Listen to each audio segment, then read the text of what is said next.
Olá, irmãos, bom dia, paz de Cristo. Hoje é o 1º de novembro de 2020, um bom domingo para todos. Estaremos dando sequência ao estudo dos 10 mandamentos. Hoje nós falaremos sobre o 7º mandamento, não adulterarás.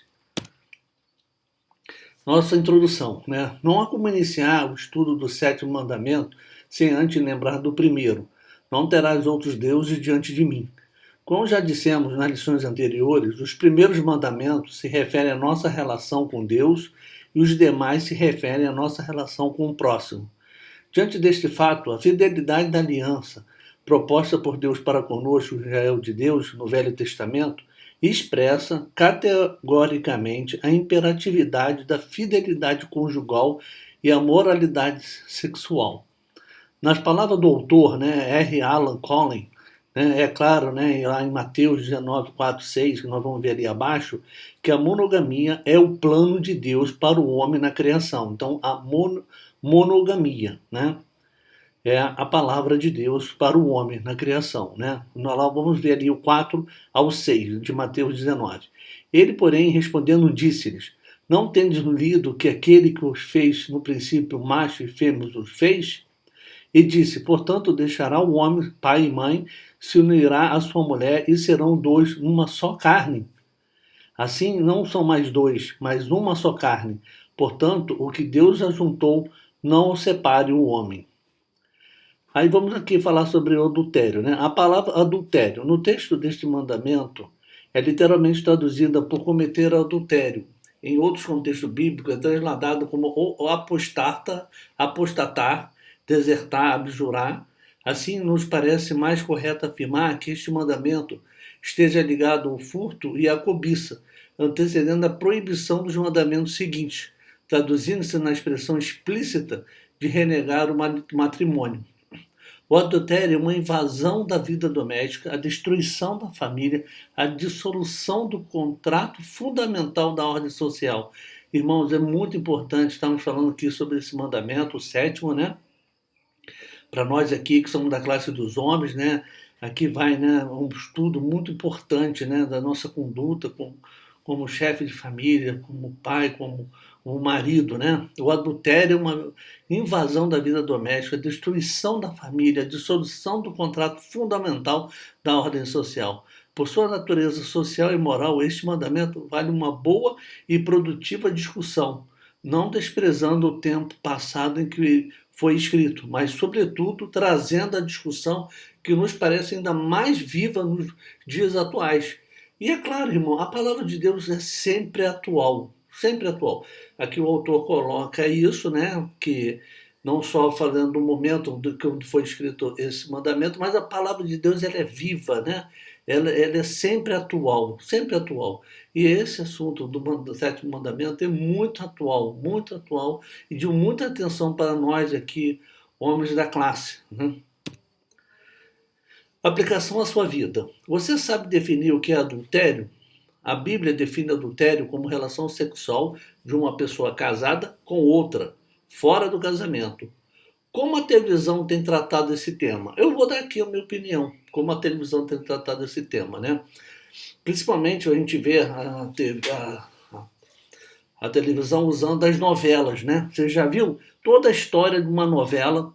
Nunca a pessoa que está casada com a sua esposa está feliz. E sempre a felicidade vai ser com a pessoa fora do casamento.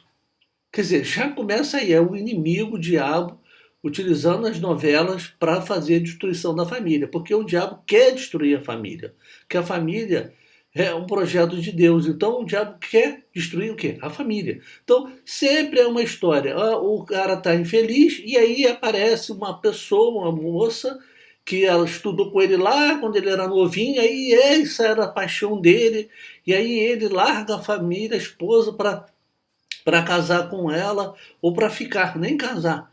Entendeu? Então, tipo assim, olha, a felicidade está no seu casamento, a sua esposa é a sua paixão, é o seu amor, não é uma pessoa fora do seu casamento. Então, assim, essa é a minha visão. Então, aqui também fica, como aplicação para a sua vida, essa pergunta. Como a televisão tem tratado esse tema? Então, cada um possa ter aí a sua reflexão, né? Eu estou dando um pouco na minha que eu vejo o diabo, através das novelas, utilizando essa forma, né? Totalmente errônea. Aqui, hoje de manhã, eu assisti lá uma parte lá do Summit de Encorajamento Global Kingdom para pastores e líderes, que o pastor acabou encaminhando. E aí teve uma parte que era o pastor Carlito Cardoso, que deu uma palestra sobre a família no coração de Deus. E aí é uma palestra muito boa, eu assisti toda a palestra dele, e aí destaquei aqui, né, uma parte só que ele fala, né, vou colocar aqui para os irmãos ouvirem, né, desse arrependimento, disso que ele fala, que um amigo encontrou ele e não estava mais casado, casou, foi fazer outro relacionamento e depois viu, na realidade, que tinha feito a decisão errada, né? Então vou colocar aqui para os irmãos também assistirem. Encontrei um amigo que eu não via há muitos anos, talvez há 40 anos. Fomos jantar. Perguntei-lhe pela família. Ele disse-me assim: Carlitos, eu já não estou. Eu divorciei-me, deixei a minha família, apaixonei-me por uma outra mulher, fui viver para um outro país. E sabes uma coisa? Passado alguns anos, aquela mulher deixou-me, abandonou-me. Eu senti-me perdido, tive uma depressão, regressei a Portugal, voltei para a casa dos meus pais. Mas olha, tinha perdido a minha família original por causa de uma loucura da minha vida. E disse-me ele assim: olha, sabes uma coisa? Aquilo que eu percebi é que eu já tinha sido feliz e não sabia. Veja, irmão, ele fala, eu já tinha sido feliz e não sabia, né? Continuando aqui, os efeitos do adultério, né? Primeiro devemos lembrar que a família é a base da criação do ser humano, feito à imagem e semelhança de Deus, que além de essencial, fundante, intangível e inelutável, exprime valorativamente o ideário moral e cultural da sociedade proposta por Deus. Essa sociedade criada por Deus que o diabo quer acabar, quer destruir. Irmãos, estejamos sempre atentos. O diabo quer acabar com a família. Qual seja uma família natural construída pela união matrimonial do homem e da mulher. E uma vez assim construída, passa a ser instituição basilar e fundamental para a existência de nossa sociedade. Né? Então, Gênesis 2:24, portanto, deixará o homem o seu pai e a sua mãe, e apegar-se-á a sua mulher, e serão ambos uma carne. Na aliança do Velho Testamento, ratificada pela nova aliança em Cristo Jesus, o casamento se apresenta como uma aliança feita por Deus para o casal, homem e mulher. O apóstolo Paulo demonstra que tal aliança é estabelecida por 3 pilares: fé, comunhão e sexo. E é sagrada ao Senhor. Contrariar esses princípios é estar em pecado. A punição para os adúlteros, segundo a lei mosaica, era a de morte, quer para o homem, quer que seja para a mulher. Temos em Levíticos 20:10 e Deuteronômio 22:22. Vamos ver aqui abaixo. Também um homem que adulterar com a mulher de outro, havendo adulterado com a mulher do seu próximo, certamente morrerá o adúltero e a adúltera. Quando um homem for achado deitado com uma mulher que tenha marido, entre ambos morrerão o homem que se deitou com a mulher e a mulher, assim tirarás o mal de Israel. Então, em ambos, né, Levítico e Deuteronômio, falam que ambos seriam punidos, né, através da morte. O homem que atenta contra a esposa do seu próximo, a mulher do seu conserto, é pecador e não tem respeito nem para os homens, nem para com Deus. Muito embora nossa sociedade não admita a pena capital por uma série de questões que não vale a pena discutir, ao infiel, no casamento permanece a humilhação, a desonra e a vergonha. Não obstante, outras consequências se instauram no âmbito familiar e pessoal, das quais destacamos no texto de Michele Coronetti. Aí vamos destacar aqui os pontos, né, da autora. A culpa sentida pelo traidor é enorme, porém a de quem foi traído pode ser superior. Ao saber do ocorrido, a pessoa traída busca lá no fundo do seu ser o que ela fez ou deixou de fazer para que seu companheiro escolhesse uma relação extraconjugal. Olha como é triste, irmão. Você trai a pessoa que trai porque ela vai ter a consciência de que fez coisa errada, e a pessoa que foi traída, ela fica com aquela coisa na cabeça, né? se eu fiz a coisa de errado, o que aconteceu, né? Para que, no caso, o homem ou a mulher tomasse essa decisão de ter uma relação extraconjugal, né? E por mais que o cônjuge afirme que isso foi uma fraqueza dele, que nada tem a ver com o cônjuge traído, isso nunca sairá de sua cabeça. A recuperação emocional poderá demorar anos ou nunca se resolver. Infelizmente, irmãos, às vezes nunca vai se resolver. O tempo do relacionamento será visto como algo perdido e o desespero poderá se instalar. Não importa se foram ou 20 anos de convivência, a sensação de investimento errado será forte e importunará a ambos. Quando há filhos, a preocupação com o futuro será maior ainda. E mesmo que o casal resolva e deseje permanecer juntos, o sentimento de retrocesso persistirá. Você vê que aqui fala que pode ser ou mais de 20 anos, né? Já que os filhos foram citados, o relacionamento pais e filhos nunca mais será o mesmo. Apesar dos filhos sempre desejarem que seus pais fiquem juntos, eles se preocuparão com o fato de ter alguém na família que foi um traidor. Mentalmente sentirão que tem alguma culpa na história e culparão de Israel por essa infelicidade. Fora a vergonha que sentem por ter um dos pais que traiu a família. Muitos filhos o desprezam física e verbalmente, mesmo estando longe. O desequilíbrio familiar será muito difícil de ser modificado. Você vê, irmãos, como é complicado essa situação, né? Serve de alerta, né, para todos nós, né?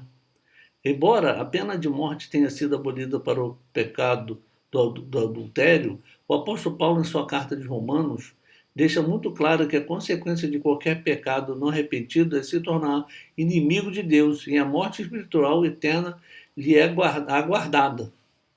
Né? Quer dizer, você não é morto fisicamente, mas é espiritual você tem, né? Aplicação à sua vida. Vale a pena quebrar uma aliança feita? Quantos casais você conhece que permaneceram com o relacionamento normal depois de passar pelo adultério? Então fica aí para quem teve, né, e conhece, né, essa história, né, essa reflexão. Agora, vamos aqui, escapando do adultério, né? Deus, em sua infinita misericórdia, nos proporciona uma série de ensinamentos ao longo de sua palavra que nos convidam a preservar a santidade, a aliança, a fidelidade no casamento, seja de forma direta ou indireta, da qual destacamos, né?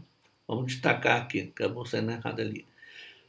Andando segundo o Espírito e não segundo a carne. Tá? Então, devemos andar segundo o Espírito e não segundo a carne. Viver segundo a carne aqui é o elemento pecaminoso da natureza humana, é desejar e satisfazer os desejos corrompidos da natureza humana pecaminosa, ter prazer e ocupar-se com eles. O apóstolo Paulo nos convida a andar em espírito. Esta é a nossa primeira trincheira contra o pecado. Então, nossa primeira arma, nossa primeira trincheira para nos armar contra o inimigo, contra o pecado, né? Nos convida a andar em espírito, né? Com o pecado não se brinca. Lembram de Sansão, o homem que brincou de flertar com o pecado? Jesus disse aos seus discípulos que a carne é fraca. Paquerar com a tentação é o primeiro passo para a queda. Então, longe disso, irmãos. Longe disso. Fuja. Fuja da tentação, né? Tem até um filme, né, de Matrix, né, que a moça lá, quando vê um da gente, que ela faz? Sai correndo. Então, saia correndo, irmão. Saia correndo. Tenha boas amizades. Muitas vezes, o que precisamos para não pecar é apenas de um bom conselho, um bom diálogo, vindo de um amigo que deseja o melhor e que, com sabedoria, dirá as palavras certas. O aprendizado social é uma troca entre as pessoas. Se alguém está cercado de amizades ruins, as chances dessa pessoa se envolver em problemas e aprender coisas ruins são muito maiores. O que anda com os sábios ficará sábio, mas o companheiro dos tolos será destruído. Então, irmãos, o pastor aqui está aqui na igreja, você tem dificuldade, está com algum problema, marque uma ida no pastor e converse, né? Peça conselho, né? Pastor, um ungido de Deus para nos dar esses conselhos, né? Ou então um diácono, ou então um irmão, mesmo não sendo um diácono, um irmão mais velho, que tem uma experiência, né? Que a gente sabe que tem uma vida lá na palavra de Deus, e ele pode, por ter tido muito tempo mais de casamento, te dar conselhos, né? Então, tipo assim, como aqui fala, né? Muitas vezes o que precisamos para não pecar é apenas de um bom conselho, um bom diálogo, vindo de um amigo, né? Ou de um pastor, né? Ou um diácono, né? Ou então um irmão mais velho na palavra de Deus que deseja o melhor. E com sabedoria dirá as palavras certas, né? Então não esqueça disso, irmão. Não fique com vergonha, né? É importante a gente, nesses momentos de dificuldade, buscar auxílio, né? Fique atento à voz de Deus. Ele conhece nossas fraquezas e como somos inclinados ao pecado. O convite que nos faz sempre é perseverar. Então, temos que perseverar. No entanto, a Bíblia nos ensina que em todo tempo ele nos proporciona o livramento, né? Se olhar, não cobice, né? Além desses itens acima descritos, é imperioso reiterar que Jesus disse claramente que o adultério não é só a consumação do ato, mas o simples fato de olhar com a intenção de adulterar, furtar, cobiçar com outra mulher ou homem é adultério, ou seja, não é só o ato, né? Só em pensar você já está fazendo errado, né? Então, tire essas coisas da sua cabeça, tire essas coisas da sua cabeça. Não se afaste. Desde o início da criação do primeiro casal, no Éden, Deus deixa claro que é um companheiro ajudador do outro, o que significa dizer que devem andar sempre juntos. Então, sempre esteja com sua esposa, sempre a esposa esteja com seu marido. Não vá em algum lugar sem ele, né?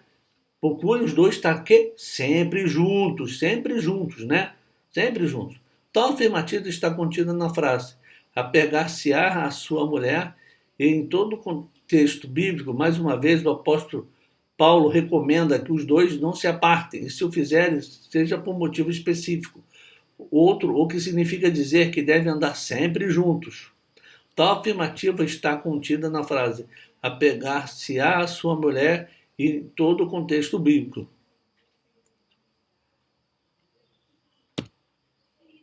Aplicação à sua vida. Os itens acima relacionados foram coletados da Bíblia de forma ilustrativa. Para os casais, quantos itens você cumpre? Então, desses itens que nós falamos, né, anteriormente, quantos itens você cumpre? Você seria capaz de identificar outras formas de escapar do adultério? Ou seja, além daqueles itens que nós comentamos aqui na nossa aula, você teria outras formas, né? Então fica aqui a reflexão, né? E para que B, se você é solteiro, já pensou na responsabilidade de manter uma vida sexual pura dentro dos propósitos de Deus? Para você que é solteiro, quantos desses itens acima lhe dizem respeito? 3. Cair e agora? Algumas pessoas se iludem pensando que serão mais felizes e realizadas vivendo em adultério. As consequências são destruidoras. Não importa quão difícil seja a situação no casamento, o adultério nunca será a solução. Então, aqui é importante, irmãos, aqui está falando que, né, não importa quão difícil seja a situação no casamento, o adultério nunca será a solução.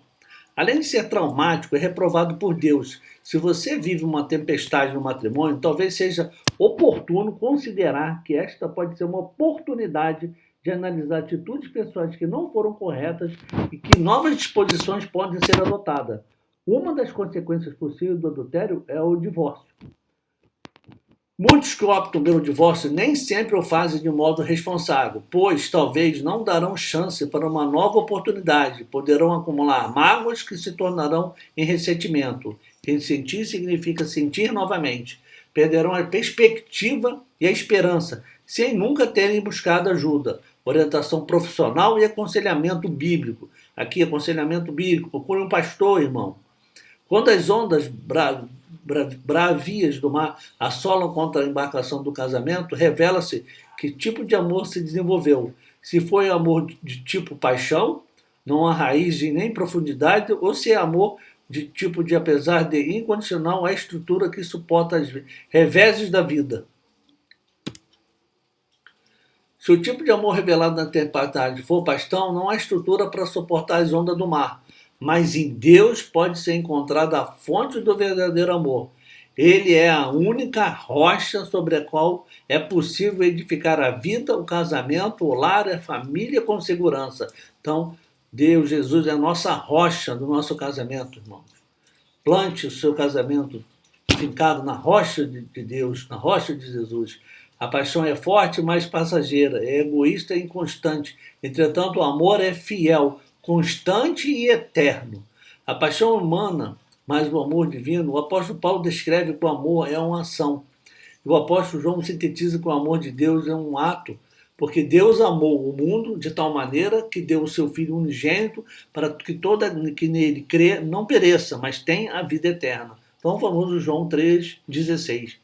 É esse o tipo de amor que se deve ter para o cônjuge e que, por vezes, não temos naturalmente para oferecer. Então, antes de pensar em divórcio, é hora de se voltar totalmente para Deus e receber o seu divino amor, pois somente através dessa perspectiva pode haver solução, restauração e felicidade. Através da comunhão, consagração pessoal, estudo diário da Bíblia e oração, milagres podem ocorrer e começar na própria vida. Aplicação na sua vida. Este tópico busca oferecer resposta para eventuais problemas futuros, né? Para solteiros, né? Que tipo de relacionamento você almeja para o seu casamento? E para os casados, a reconciliação envolve o reconhecimento do erro, o arrependimento, a santificação, a regeneração e a restauração da confiança. Você está disposto a investir em seu casamento e anular os males do pecado na sua vida, na do seu cônjuge e restaurar a vida dos seus filhos? Conclusão, irmãos. Longe de anular este mandamento, Cristo intensificou, incluindo como adultério muito do que é apenas tolerado, mas justificado por nossa sociedade permissiva. Da mesma forma, ele incluiu o pensamento maldoso na proibição. Os mandamentos têm como alvo o pensamento e a motivação, não apenas o ato. Lembra? Ao pensar, ao motivar, você está pecando, irmão. Precisamos persistir em guardar o que Deus tem ensinado para nós. Não vos sobreveio tentação que não fosse comum aos seres humanos, mas Deus é fiel e não permitirá que sejais tentado além do que pode resistir. Pelo contrário, juntamente com a tentação, proverá um livramento para que possais suportar. Assim como Paulo, Jesus nos diz que o relacionamento sexual é uma agência divinamente designada para tornar forte e permanente a união de duas vidas. É o meio que o céu usa para cimentar dois corações, e eles não poderão depois disso ser separados sem grave danos a ambos. Irmãos, um bom domingo e a paz de Cristo para todos. Amém.